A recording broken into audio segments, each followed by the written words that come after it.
నమస్కారం VNR news వార్తలకి స్వాగతం. నా పేరు మాధురి. వార్తల్లో ముందుగా హెడ్లైన్స్.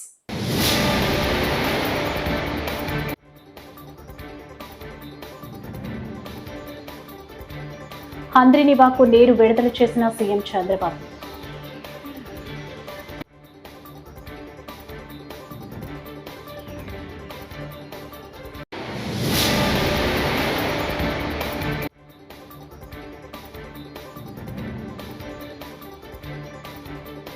కృష్ణా గోదావరి జిల్లాలు జనకచర్లపై సోమవారం లోపు కమిటీ. మంచి నిమ్మల.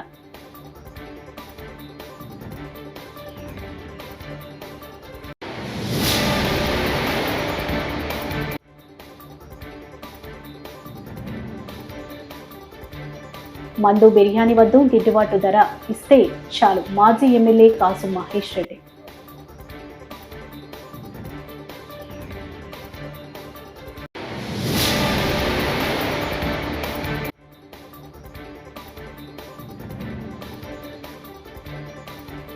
పెద్దారెడ్డి విషయంలో తగ్గేదేలే, తాడిపత్రిలో అడుగు పెట్టనివ్వను జేసీ ప్రభాకర్ రెడ్డి. ఇక డీటెయిల్స్ చూస్తే, హంద్రీనివా ఫేజ్ 1 కాల్వల విస్తరణ పనులు పూర్తి కావడంతో గురువారం ముఖ్యమంత్రి చంద్రబాబు నీరు విడుదల చేశారు. జలహారతిచ్చి నంద్యాల జిల్లా నందికొట్కూరు మండలం మల్యాల పంపింగ్ స్టేషన్లో 2 మోటార్ గన్లను ఆన్ చేశారు. నీటి విడుదలతో రాయలసీమ సాగునీటి కష్టాలు తీరనున్నాయి.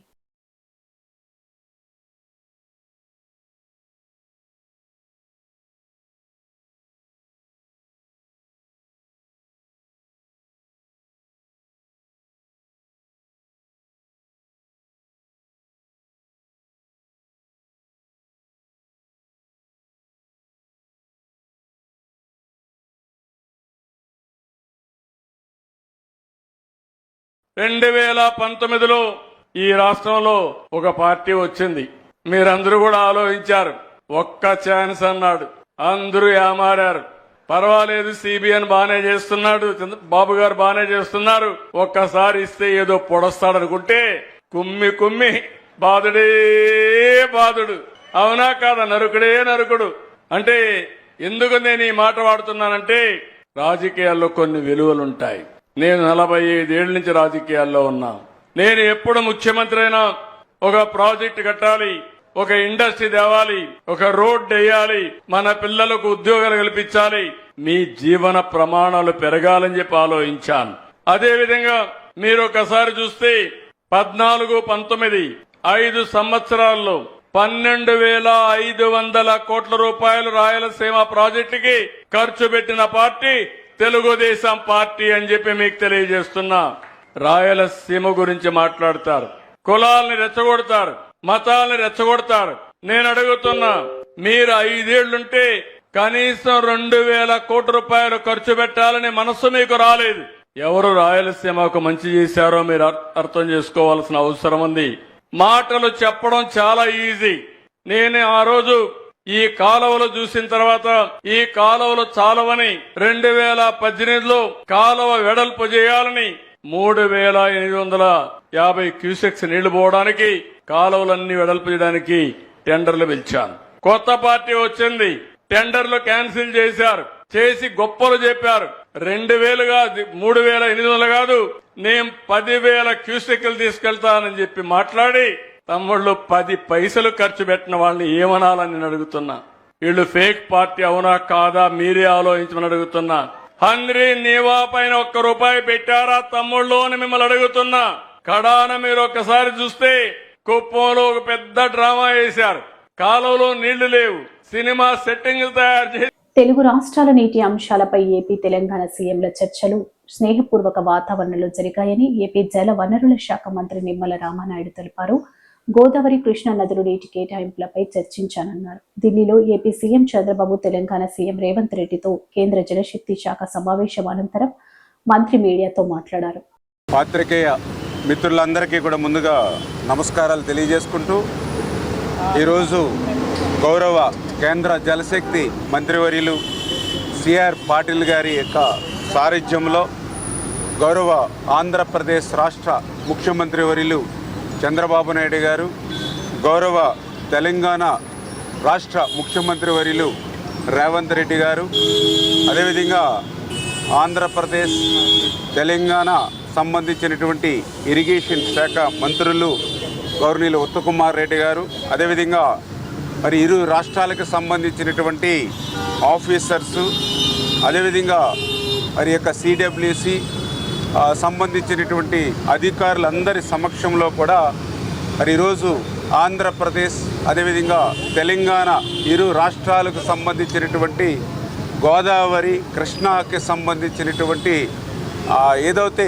వాతావరణం, ఒక మంచి స్నేహపూర్వకమైనటువంటి వాతావరణంలో మరి ఈరోజు ఇరు రాష్ట్రాల ముఖ్యమంత్రుల యొక్క చర్చలు జరిగినటువంటి విషయాన్ని ముందుగా మీ అందరికీ కూడా తెలియజేసుకుంటూ ఉన్నా.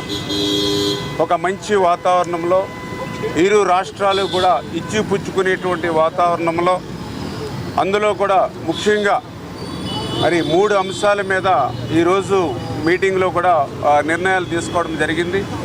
అందులో ఒకటి, ఏదైతే ఇరు రాష్ట్రాల్లో ఉన్నటువంటి రిజర్వాయర్లు ఏదైతే ఉన్నాయో ఆ రిజర్వాయర్ల యొక్క అవుట్ఫ్లో వెళ్ళేటువంటి, కెనాల్స్కి వెళ్ళేటువంటి అవుట్ఫ్లో దగ్గర టెలిమెట్రిస్ మరి ఇరు రాష్ట్రాల్లోనూ కూడా ఏర్పాటు చేయాలనేటువంటిది మరి ఇద్దరు రాష్ట్రాలు కూడా అంగీకరించడం జరిగిందని చెప్పి తెలియజేసుకుంటూ ఉన్నాం. అదేవిధంగా రెండవది, శ్రీశైలం ప్రాజెక్ట్ ఏదైతే ఉందో ఇది తెలుగు జాతి సంపద. అటు ఆంధ్రప్రదేశ్ రాష్ట్రానికి కానీ తెలంగాణ రాష్ట్రానికి కానీ అత్యంత కీలకమైనటువంటి శ్రీశైలం ప్రాజెక్ట్ని మనం కాపాడుకోవాల్సిన అవసరం ఉంది.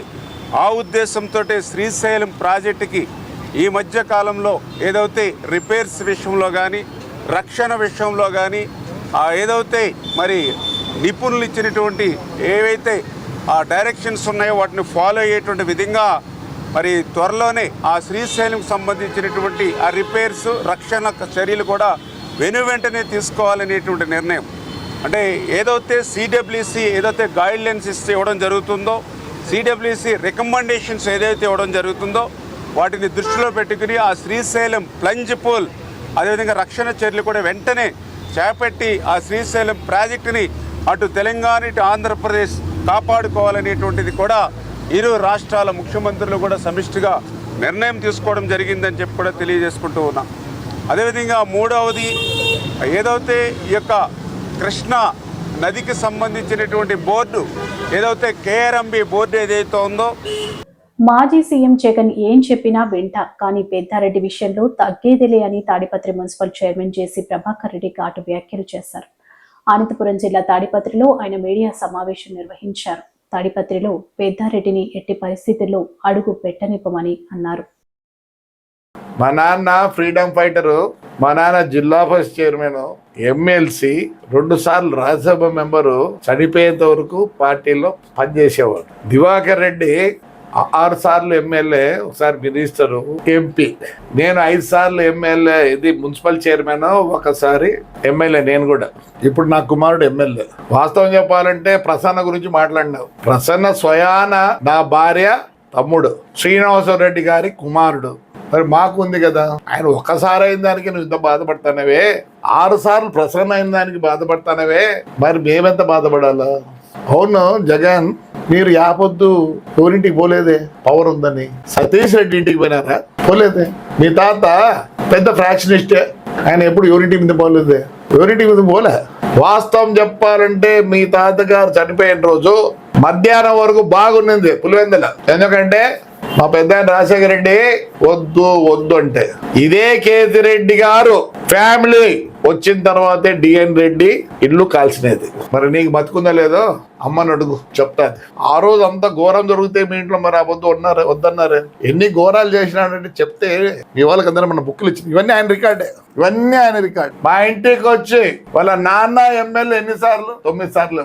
వాళ్ళ తమ్ముడు ఎమ్మెల్యే, నువ్వే చెప్తున్నావు 6 సార్లని. ఏదో జరిగిందని బాధపడతాను, నేను కూడా బాధపడుతున్నా. ఏం చేయలేదు ఆయన ఘోరాలు. ఎక్కడన్నా ఇన్నుంటాయి కేసులు ఎవరికన్నా, అయినా కానీ బాధపడలే. నువ్వు పొద్దు నూకులు ఉంటారు, ఆయనకి హైకోర్టు హైకోర్టు హైకోర్టు. ఇవన్నీ కార్యకర్తల పైన ఉండేటువంటి నిజం. నిన్న మీ శైలజానాథ్కి అనంతరాడికి పంపించాలంటే నీకు కూడా పంపించచ్చు. ఇది బహిష్కరించినారు వాడిని.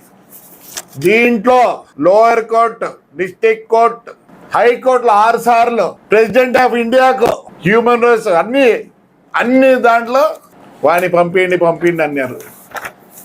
చూడండి, అబద్ధం కాదు. లేదంటే నేను ఇచ్చొచ్చాం మననే 5 ఏళ్ళు బహిష్కరించినారు. అన్ని ఆర్డర్లు ఉన్నాయి. Are not against you or your party or any other party.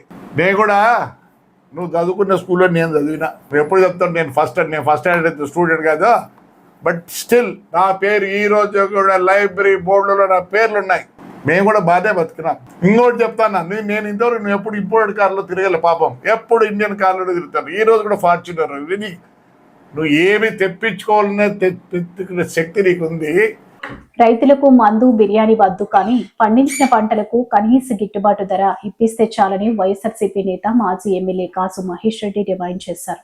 ఇవాళ దాచేపల్లిలోని మార్కెట్ యార్డులో నిర్వహిస్తున్నటువంటి కిసాన్ మేళా కార్యక్రమానికి మంత్రులు, ఎమ్మెల్యేలు, అధికారులు హాజరవుతున్నారని, జన సమీకరణలో భాగంగా రైతులకు మందు బిర్యానీ అంటూ ఆశ చూపుతున్నారని ఆయన తప్పుబట్టారు. తెలుగుదేశం నాయకులు చేపట్టున్న కార్యక్రమాలు వింతగా ఉంటాయి. రేపు కిసాన్ మేళా అంట దాచేపల్లిలో.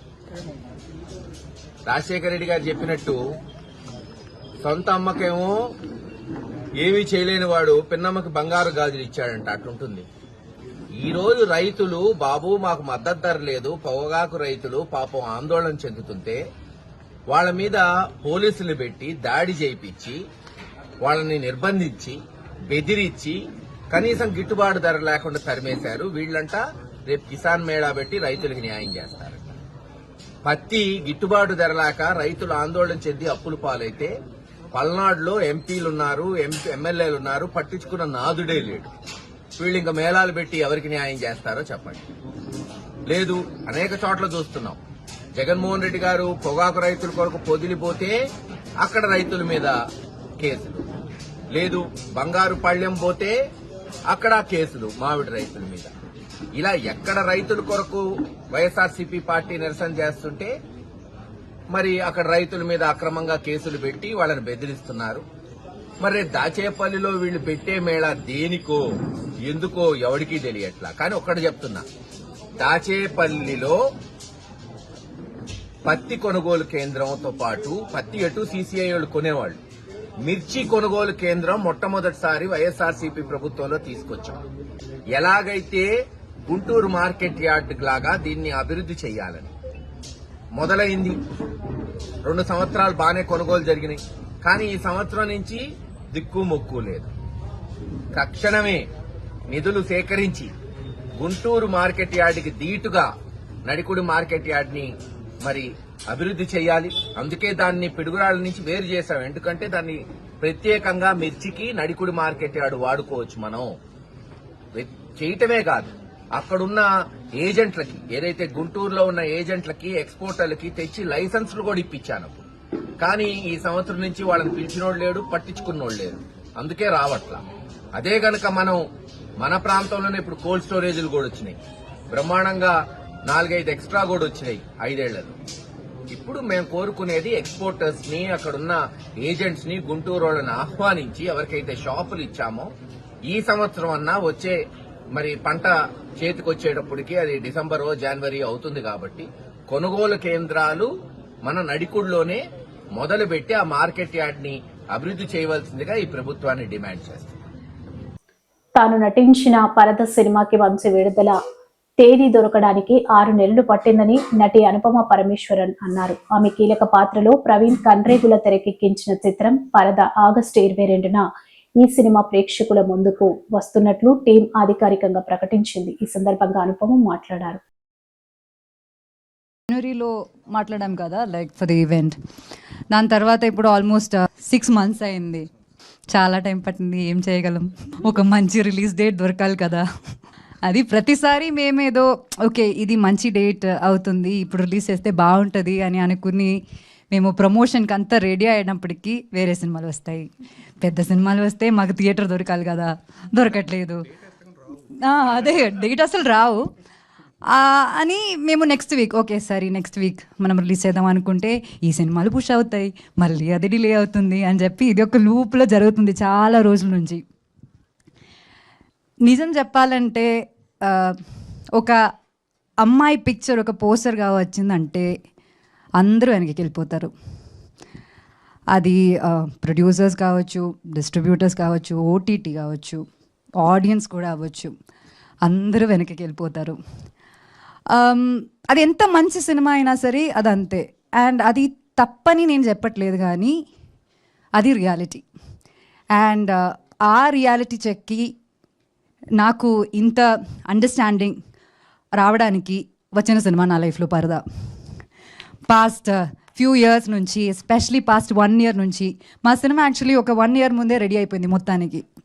పాస్ట్ 1 year నుంచి విజయ్ గారు, ప్రవీణ్ గారు వీళ్ళందరూ పెడుతున్న కష్టాలు నేను దగ్గర నుంచి చూస్తున్నాను. అండ్ కేపీ చెప్పినట్టు ఇది ఒక చిన్న సినిమా అని అందరూ చెప్తున్నారు, కానీ యాక్చువల్లీ ఇది ఒక చిన్న సినిమా కాదు. బిగ్ బడ్జెట్ కాకపోవచ్చు, కానీ మేము ఈ సినిమా ద్వారా చెప్పడానికి ట్రై చేస్తున్న మ్యాటర్ అది చాలా చాలా పెద్ద మ్యాటర్. ఇది ఒక కమర్షియల్ ఫైట్ ఉన్న, లేకపోతే కమర్షియల్ సాంగ్స్ ఉన్న సినిమాగా ఉండదు, కానీ ఖచ్చితంగా దీనిలో చాలా కమర్షియల్ మూమెంట్స్ ఉంటాయి. అండ్ అది నేను ఇప్పుడు ఇంత ఎక్స్ప్లెయిన్ చేసినా సరే అది మీకు అర్థం కాదు, ఎందుకంటే మీరు ఆ సినిమా చూడాలి. ఏడాదికి పైగా చంద్రబాబు నేతృత్వంలోని కూటమి ప్రభుత్వం అసమర్థ పాలనపై ప్రతిపక్ష నేత మాజీ సీఎం వైఎస్ జగన్ మీడియా ద్వారా సంధించిన ప్రశ్నలకు జవాబు చెప్పే దమ్ము, ధైర్యం కూటమి నేతలకు ఉందా అని ఎర్రగొండపాలెం ఎమ్మెల్యే, పార్టీ రాష్ట్ర అధికార ప్రతినిధి తాటిపర్తి చంద్రశేఖర్ సవాల్ చేశారు.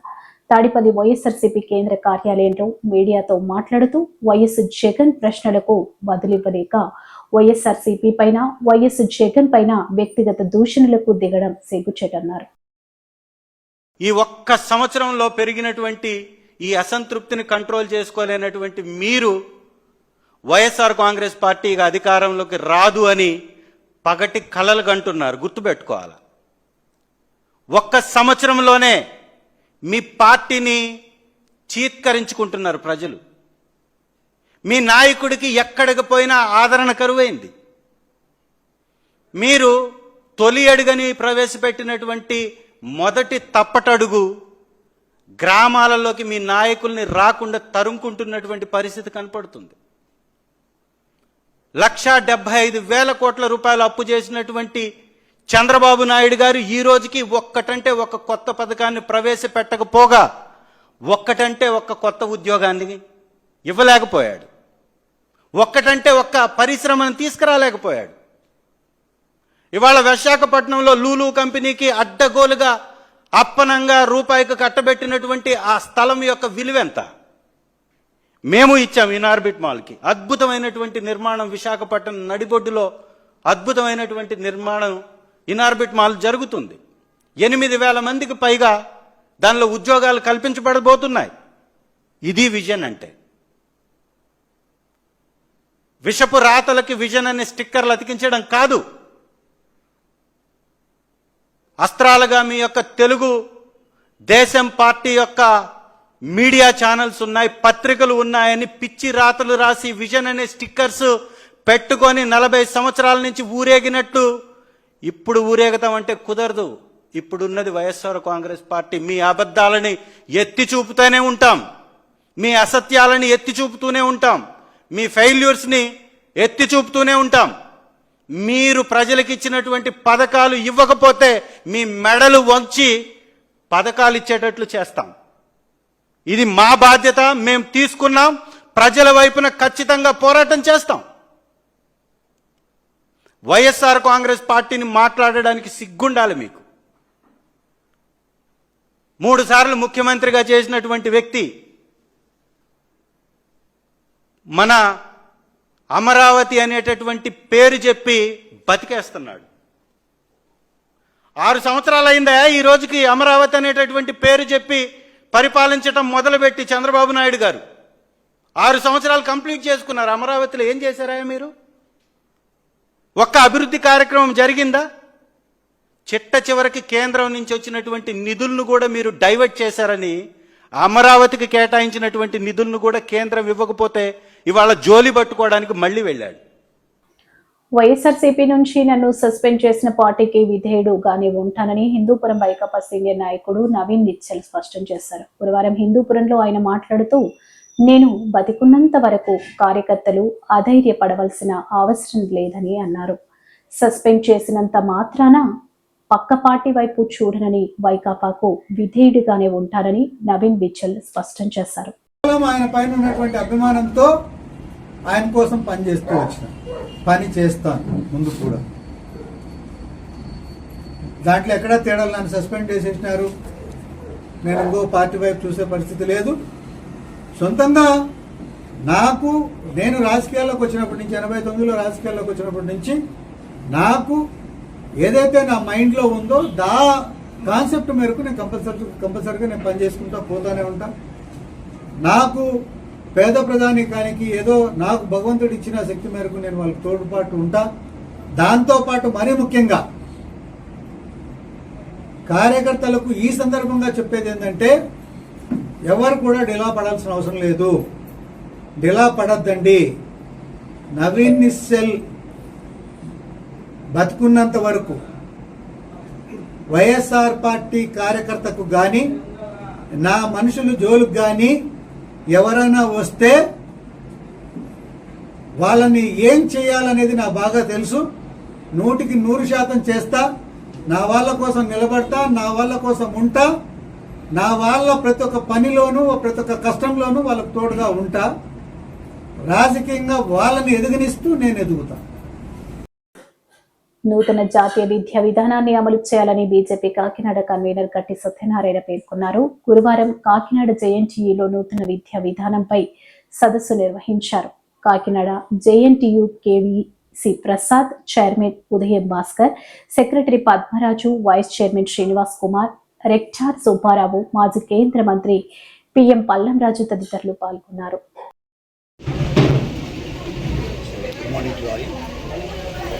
ఈరోజు కాకినాడ జేఎన్టీయూలో నిన్నటికి స్టార్ట్ చేసి 79 పూర్తయింది. జేఎన్టీ స్టార్ట్ చేసి 1946 జూలై 15 స్టార్ట్ చేసే కాలేజ్. సో నిన్న 16 కల్లా 15కి 79 అయిపోయి 16 నుంచి మేము 87 సంవత్సరం ఎంటర్ అవుతున్నారు. దీని పేరే జూబ్లీ సెలబ్రేషన్ పేరు పెట్టి టోటల్గా ఎన్ఈపి నేషనల్ ఎడ్యుకేషన్ పాలసీ మీద 2020 మీద మాట్లాడుతున్నారు. అంటే ఎడ్యుకేషన్ సిస్టమ్ ఎలా ఉండాలి, ఏంటి అసలు ఈ ప్రజలకు ఏ విధంగా హెల్ప్గా అవ్వాలి అని చెప్పడం జరుగుతుంది. అంటే ఒరిజినల్గా ఈ సిస్టమ్ అంతా 1968లో ముందు స్టార్ట్ చేశారు. తర్వాత 86లో ఇన్వైట్ చేసి తర్వాత 92లో మార్పులు చేశారు. ఈ 92 నుంచి తర్వాత 220 వరకు కూడా ఏ మార్పులు చేయలేదు. దాన్ని ఇప్పుడు రెనోవేట్ చేసి టోటల్ సిస్టమ్ అంతా కూడా 5+3+3+4 కింద తీసుకొస్తున్నారు. ఇన్నోవేషన్. దానివల్ల ఏంటంటే ప్రజలకి ఉపయోగపడే విధానం ఉంది. ప్రతి స్టూడెంట్ కూడా మల్టిపుల్ ఎంట్రీ, మల్టిపుల్ ఎగ్జిట్, అంటే తన ఇష్టమైన కోర్సు చేసుకునే అవకాశం కల్పిస్తున్నారు. ఈ సిస్టమ్ మీద 2 days అంటే ఈరోజు 17th and 18th మంచి గొప్పగా ఈ కార్యక్రమం జరుగుతుంది. ఈ కార్యక్రమానికి మేము రావడం చాలా ఆనందపడుతున్నాను. ముఖ్యంగా నేను జేఎన్టీలో స్టూడెంట్ చాలా గర్వపడుతున్నాను. జేఎన్టీలో సీట్ రావడం చాలా గొప్పగా అలాంటి కాలేజీ చదువుకునే చాలా గొప్ప పిల్లల వ్యక్తులు నేను ఒకరిని. నేను ఈ కాలేజీ వల్ల చాలా డెవలప్ అయ్యాను. సో ఇలాంటి కోర్సెస్ అంతా కూడా అటెండ్ అయ్యి మన కాకినాడకి అలాగే జేఎన్టీయూకి టోటల్గా మీ ఫ్యామిలీ కూడా ఉపయోగపడాలని అనుకుంటూ, సో ఈ అవకాశం నేను పార్టిసిపేట్ చాలా గర్వపడుతూ అందరికీ మరొకసారి శుభాకాంక్షలు చెప్పుకుంటూ, ఈరోజు వరకు రేపు కూడా ఎవరైనా వచ్చి ఎక్కువగా వచ్చి ఈ పాలసీలు వింటే ఈ ఫ్యూచర్ చాలా బాగుంటుందని కోరుతున్నాను. Thank you. కడప జిల్లా జమ్మలమడుగు గండికోటలో ఇంటర్ విద్యార్థిని వైష్ణవి హత్యకు గురైన విషయం తెలిసిందే. ఈ క్రమంలో మృతురాలి తల్లి దస్తగిరమ్మ మాట్లాడుతూ, మా బిడ్డను కోల్పోయిన బాధలో మేమున్నాం. కొన్ని మీడియా ఛానళ్లు మాపై పనిగట్టుకుని తప్పుడు వార్తలు రాస్తున్నాయి. మేము చెప్పింది కాకుండా వాటికి నచ్చినట్లు మాపై నిందలు వేస్తున్నారు. లోకేష్ మా బిడ్డను చంపాడు, మాకు న్యాయం జరగాలంటే లోకేష్ ని ఎన్కౌంటర్ చేయాలి అని డిమాండ్ చేశారు. ఏం చెప్పాలి, మీడియాకి మేము చెప్పింది రావట్లేదు సార్. దానికి మీరు ఏది సృష్టించుకొని ఏదేదో ఒకటికొకటి ఏదో మీరు చూపిస్తున్నారు. అలాంటప్పుడు మేము ఏం మాట్లాడాలి? మేము ఒకటి మాట్లాడితే మేము మాట్లాడింది స్పష్టంగా అది వస్తే కదా సార్ మా బాధ తీరేది. ఏం మా పాప సోమవారం పొద్దున 8 గంటలకు కాలేజ్ కని బయలుదేరింటే పాప వచ్చేసి కాలేజ్కి ఇంకా రాలేదని మా ఆయనకి మెసేజ్ పెట్టి కాల్ చేశారు. పాప ఇంటికి కాలేజ్కి వెళ్ళలేదంట. మా ఆయన ఫోన్ చేస్తే నేను ఇక్కడికి వచ్చాను. మా సొంతూరు హనుమన్గుత్తి, ఎరుగుంట్ల మండలం హనుమన్గుత్తి. ఇక్కడికి చిన్న పొదుపు మీటింగ్గా నేను ఇక్కడికి వచ్చాను. ఫోన్ చేసిన వెంటనే మా బావ కొడుకైన సురేంద్రను బైక్లో తీసుకొని వెంటనే బస్సుకి అయితే లేట్ అవుతుందని బైక్లో తీసుకొని వెళ్ళి కాలేజ్ దగ్గర విచారించుకుంటే పాప రావలేదమ్మా పొద్దున్న నుంచి కాలేజ్ కంటే, ఫ్రెండ్స్ను విచారించుకుంటే మాతో గెండికోటకు పోతానని చెప్పింది అన్నారు. ఆత్రంగా మా పాప కనిపించలేదని టెన్షన్లో మేము చేసిన మిస్టేక్ ఏంటంటే బాబును ఒక్కడిని పంపించడం. మా పాప కనిపించలేదన్న ఆత్రంతో ఆ అబ్బాయి ఏం జరిగిందో అని వెళ్ళింటే నా కొడుకే నా కూతుర్ని చంపినా అని ఎంత నిర్దాక్షిణ్యంగా చెప్తారు సార్. అన్న చెల్లెల్ని చంపుతాడా? ఎంత పరువు ప్రతిష్ట కోసము అయితే 4 ఏట్లు వేసుకుంటాం తల్లిదండ్రులుగా, కాదనట్లేదు. చంపేంత క్రూరత్వంగా దిగజారలేదు సార్. ఇంకా అది సొంత అన్న. పాప బట్టలు తీస్తాడా? అన్నగారు బట్టలు తీస్తారా? గొంతు బీసికి చంపేసినారా? అదే మీకు వచ్చిందా రిపోర్ట్స్ లో? ఒప్పుకుంటా. పాప ఒంటి మీద కాళ్ళు, గాయాలు, ఇవన్నీ పోస్ట్ మార్టం వచ్చిన తర్వాత కదా మీరు మాట్లాడాలా సార్. మామూలుగా ఆఫీసర్లు పోలీసులకు వచ్చింది, రావట్లేదు, వేరేది వస్తుంది. పాపను పోగొట్టుకున్న బాధలో మేముంటే మళ్ళీ రిటర్న్ గా మా మీదే కంప్లైంట్లు. అత్యాచారం జరగలేదని మీరు చెప్తున్నారు, కానీ రిపోర్ట్ ఇంకా రాలేదు కదా. అధికారులకు దగ్గరకు వచ్చిందమ్మా. దానిపైన వాళ్ళు వేరే ఆలోచన చేస్తున్నారు. ఎందుకు రిపోర్టులో రేప్ జరగలేదు అని తెలిసిన టైంలో ఇంకా వేరే ఆలోచన ఏం చేస్తారు మీరు చెప్పండి. వేరే ఆలోచన అంటే మరి ఆ పాప ఎలా సార్, ఎలా చనిపోయిందన్న మాకు తెలియాలి కదా. ఒంటి మీద గాయాలు ఎందుకు వచ్చాయి? రేపు జరగలేదు, మేము కూడా ఒప్పుకుంటాము. మరి గాయాలు ఎట్టొచ్చాయి పిల్ల మీద? ఆ గాయాలు కల కారణాలు చెప్పండి. మరి డ్రెస్ లేకుండా లగ్నంగా ఎట్లా పడింది? మీకు తోడుబుట్టిన వాళ్ళు లేరా? మీకు తోడుబుట్టిన వాళ్ళు తల్లిదండ్రులు, అమ్మగారు లేరా? ఈ వార్తలు ఇంతటితో సమాప్తం. నమస్కారం.